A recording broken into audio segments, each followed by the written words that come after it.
Yo, what's happening, everybody? Today is the 18th of October, 2015. It's a Sunday. I'm in this damn Eastern time zone. So ridiculous. Anyway, it's time to get rid of this, and this, and talk to you people for a second. Today, we're going to go with, I'm going to be using a brush, a soap, a razor, and a blade, and an aftershave.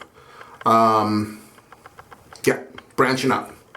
So let's go ahead and name off the things in question. Soap that I'm using today is going to be this.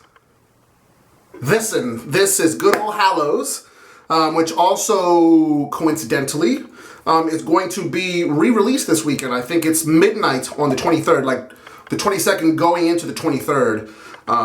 At midnight, so gonna want to get one of these. Also, there's an aftershave, matching aftershave this year as well. So there's that. Today's razor is going to be the Los Angeles Shaving Soap Company BBS1. This is number 140. This is loaded with one of these bad boys because these blades are good. And the brush is going to be, it's been soaking in here. So today we're going to be using the Copper Kitty. That's the brush's name for now. I don't know if that name is going to stick, but that's what we're going with today. It's a big brush. Have a look at it. It's pretty. Lots of different looks here. She's a looker. This is a Shave Mac 2-band silver tip knot. 28 millimeters by 54, I think is what the dimensions are. And it's about to lather up some soap.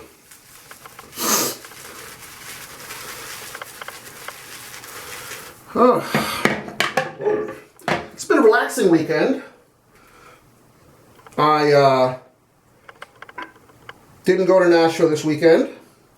This is actually 2 weekends in a row that I've not gone to Nashville. Weird. So as a result, I've actually been able to get some rest, which is a good look for an old man like me.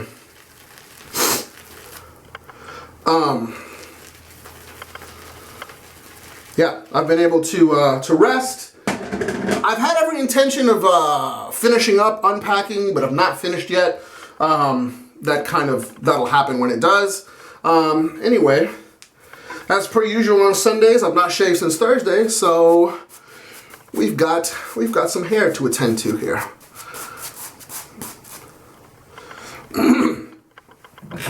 Water on this thing. If you've not used one of these knots before, you probably would like it. Now I will say this knot, I do prefer it to the last 2-band silver tip knot that I had. If you remember, which I don't expect you to, because I don't know what you guys have. Anyway, the last brush that I had that had one of these kinds of knots in it was a Polo 12 looking brush that was turned by Rudy Vay using Disco Haze stock, and it had one of these Shave Mac 2-band silver tip knots in it. It's the first time I'd ever used it. Hadn't even heard of it at that point, but yeah, I was discussing with Rudy the various knots, you know, the choices in knots, whatever. He's a big proponent of Shave Mac. Understand why, it's good stuff. And so he suggested that knot, and I was like, okay, cool, let's do it, I'm with it. And he hit me and was like, hey, actually I have this knot laying around. It's 28 by 58. Some guy, you know, ordered a brush, never went through with it, so it's just laying around, and you can use it, sell it to you for a decent price, and you don't have to wait for your knot to get here from Germany. So I was like, cool, I'm with it, let's do it. So I got it, and it was set deep, you know, it was like 53 millimeter loft or whatever, but it was still a little too, it just didn't have enough backbone for my taste. Yeah, it didn't have enough backbone for my taste, but it was still a great brush. It was, the tips were impossibly soft, just like this brush. So I sold it, and the guy I sold it to is just mad about the brush. So that's cool. I'm glad that was able to work out for all parties involved. This handle was turned for me by a Reddit user, The Goddamn Train. I think he's officially won the title of my brush guy. You can feel free to hit him on Reddit. I just gave you his username. And yeah, talk to him. He turns beautiful brushes. You notice, I don't have any ugly brushes. Any brush that isn't like a manufactured brush come from him. I've got the Seika Badger, which is the first brush he ever turned, actually. Got a silver one that kind of is similar-esque to that one. I'll show you guys that in another time. But yeah, he does really good work. If you don't use Reddit and you'd like to contact him, get in touch with me. I'll give you his email.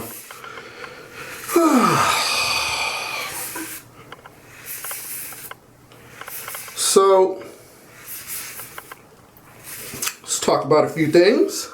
First, I guess just small talk, sharing of opinions or whatever. But Friday was a weird day. So when I moved here, I was having a lot of trouble with the rolling stock on my car. I had a nail in the sidewall. How do you get a nail in the sidewall with 30? The sidewall ratio is 30. There's like this much room for a nail to get in, and somehow a nail got in there. I wasn't too terribly happy about that. Anyway, so I found out that's what was going on 2 days before I moved here. So, you know, I took it somewhere, and those tires, a lot of places don't carry them, a lot of places don't have them in stock. It's like a 255 30 R19, I think is what the size is. So a lot of places don't have them in stock, and so I found a place that did. It was ridiculously expensive because it was a run flat. It was the only one that they had was a run flat, and I don't like run flats. So I got it installed, whatever.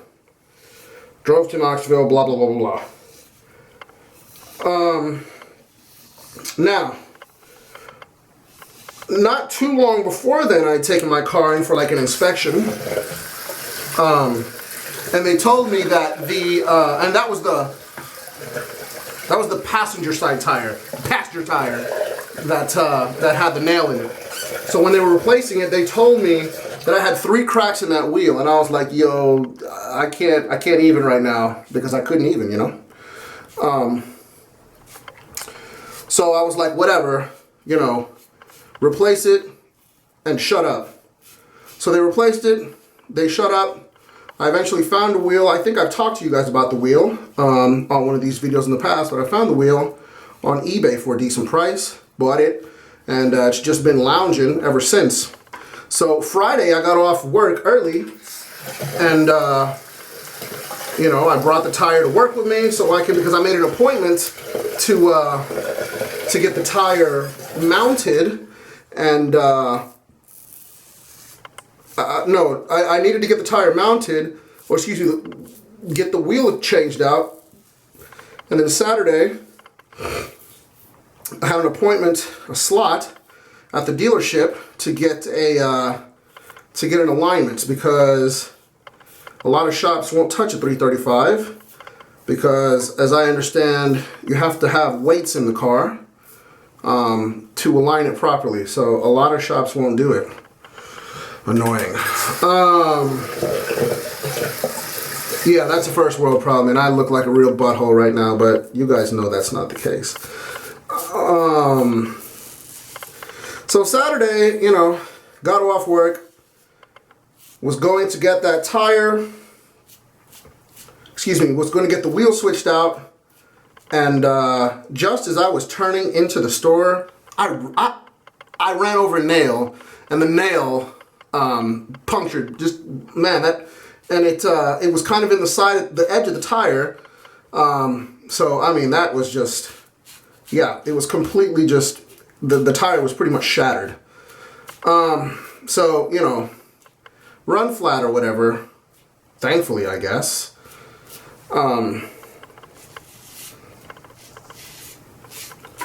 So I was like, yo, I cannot believe this. So I had to go to the dealership on a flat tire, on a run flat that was running flat, not comfortable. So, you know, I put in the location of the dealership on the GPS, and you know, I selected a route that was just surface streets, so I wouldn't have to get on the interstate. 18 miles, 40 minutes. If I had $1 for every one of those minutes. Yeah, it sucked because it was shaking the car so bad. I didn't want to do above 30 miles an hour because it just made me feel like, you know, it felt like the whole car was just going to shake apart, and I didn't like it. It's not a very confidence inspiring feeling. So anyway, so I got to the dealership, my service advisor, and actually this dealership, Grayson BMW, is so much better. I shouldn't say they're better. I prefer them to BMW of Nashville. It's just, you know, part of I remember, you know, when I was shopping for that car, you know, I was reading people's experiences, whatever, with owning the car, and they were talking about how, you know, the dealership, it's pricey, but they treat you very well, and it's just a part, you know, that's just a part of buying into that brand, so to speak. Yeah, BMW of Nashville, I don't like them very much at all. I think a lot of it had to do with my service advisor. That kid had no idea what he was doing. He knew nothing about my car. And it's the 3 Series. It's the one that they sell the most of. And you're trying to tell me you don't know about the car? Come on, man. Shut up. The kid was annoying. Anyway, so my service advisor here, a girl named Tara. She's about 5'10" or so. And she drives an M3. Must be nice. But it's a lease. Doesn't matter. I bet it's still nice. Anyway, so yeah. So I went up there and I called him beforehand. I was like, listen, I've got an appointment for Saturday, but I need a tire all of a sudden. And I need to drop the car off because I need a tire. I can't drive. You don't drive a car when you need a tire. So I went up there, Tara talked to her for a second. They had a tire in stock. And it's actually cheaper there at that dealership than it was at BMW of Nashville. Don't know how that's possible, but I'm not complaining. So they had the tire. But they told me that, or she told me, you know, they can get it in, but it would be a lot better for them if, you know, if I was able to keep the car there and keep it all weekend, and they'd be able to get to it. And I was like, yeah, that's fine. You know, if I can have a loaner, I'm completely good. So they gave me a loaner. The loaner they gave me was a 320. Now, I've had a bit of interest in that car ever since I knew that it was, you know, a thing, so to speak. So I was like, cool. Give me the 320.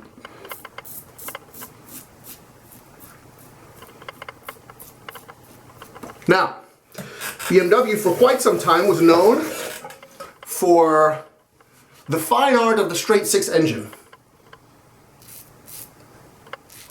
I mean, I guess they still are. But they don't use as many straight sixes as they used to because it's 2015 and fuel economy concerns are a thing, and just like pretty much every other car maker out there, they're offering 4-cylinder engines with turbochargers. 320 employs such a thing. Excuse me. It's a 2 liter blown 4, just like everybody else makes. Now, here's the thing. In BMW parlance, it used to be that the last two numbers, the last 2 digits of the model number, gave you the displacement of the engine. So, they don't really follow that formula too much anymore.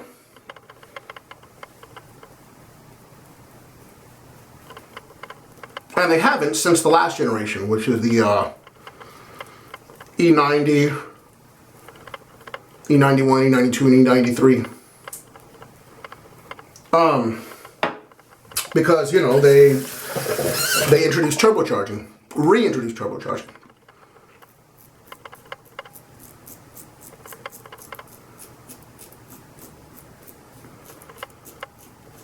Because BMW used to make a car. Let me go ahead and do this real quick. All right. BMW used to make a car,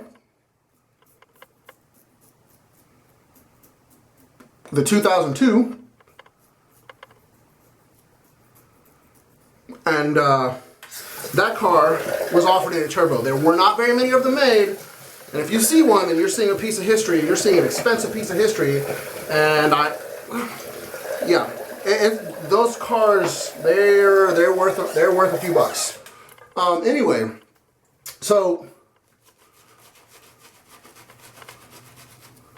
I want to put some water in this lather. Anyway, so 320, it's a 2 liter blown 4, and the thing is that the 328, which used to be is actually in the previous generation, the E90 whatevers, it was actually a naturally aspirated 3 liter straight 6. Which again, that was BMW's thing for years and years and years and years, was that straight 6. So the 328 is no longer a straight 6. The 328 now is a blown 2 liter 4-cylinder engine. Okay? So the 320 I've always been interested in, because the 320 you can draw parallels to the old, the first of the small cars that BMW introduced. They called that whole series the New Class, and the 2000 was was part of that crew.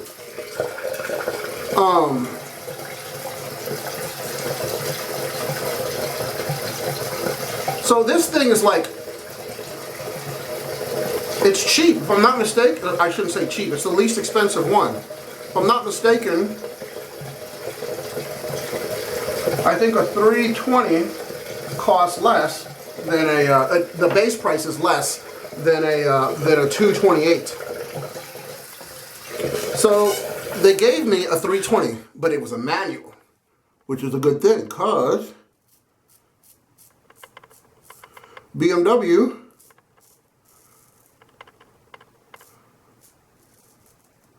there just aren't as many people in this day and age that will sell you a car with a manual transmission. What? So this thing, it's got the little, it's got the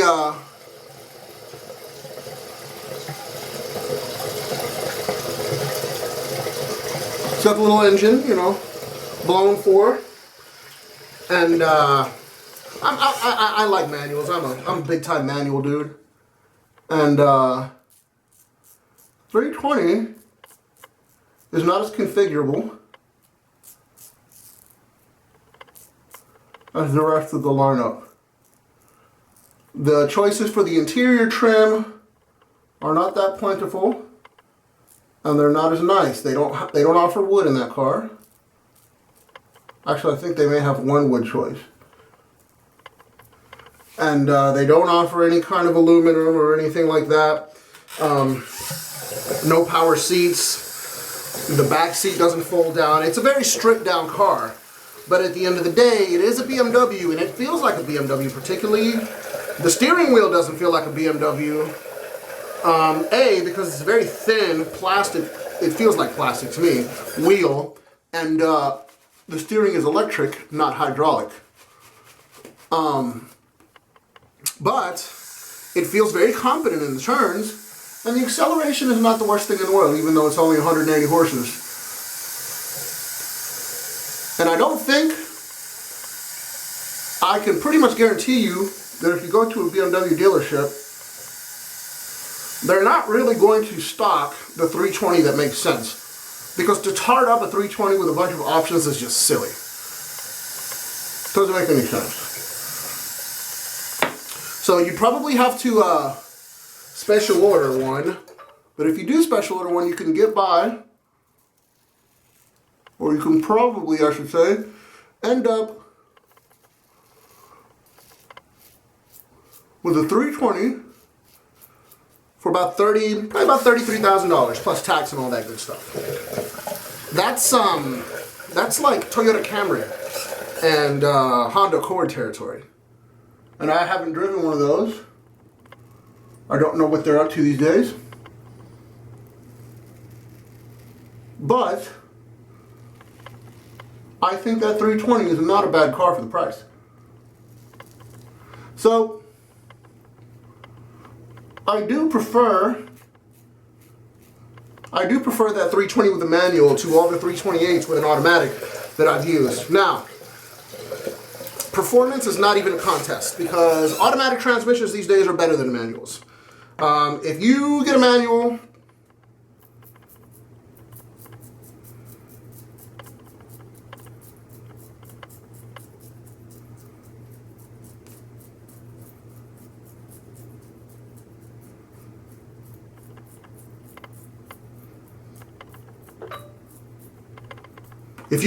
these days, it's for the experience, and that's it. Because in terms of performance and fuel economy, these automatics these days, particularly that BMW uses an 8-speed ZF automatic that is unreal. It's ridiculous. And yeah, that automatic is something else.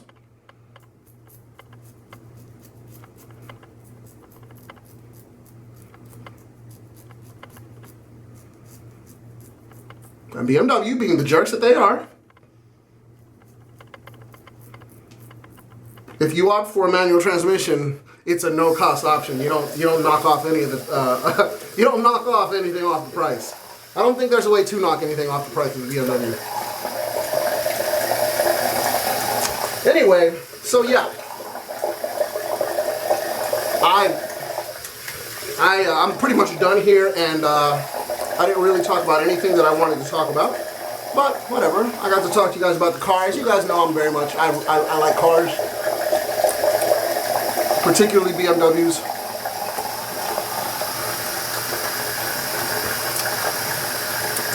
So anyway, yeah, that 320i, it's a good little car. It's very comfortable. The seating position is a little strange. It's very high. And I think that may have just as much to do with the fact that it's a sedan. And my car is a coupe. I'm very much used to sitting in the car, whereas this 320, you very much feel like you're sitting on the car. All right.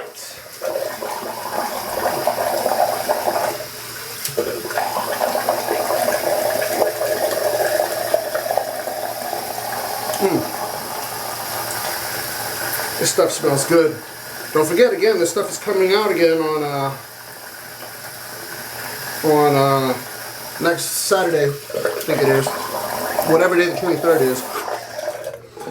Today's aftershave is going to be the Rookie of the Year, Barrister Mann's Leviathan. There's people out there that think this stuff doesn't smell good. Weirdos. These are the same people that think, that probably think, what is that crap? Aqua de Jus smells good. I'm not really with that.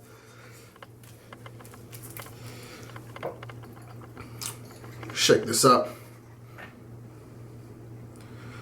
Oh man. Anyway, so this was pretty much it.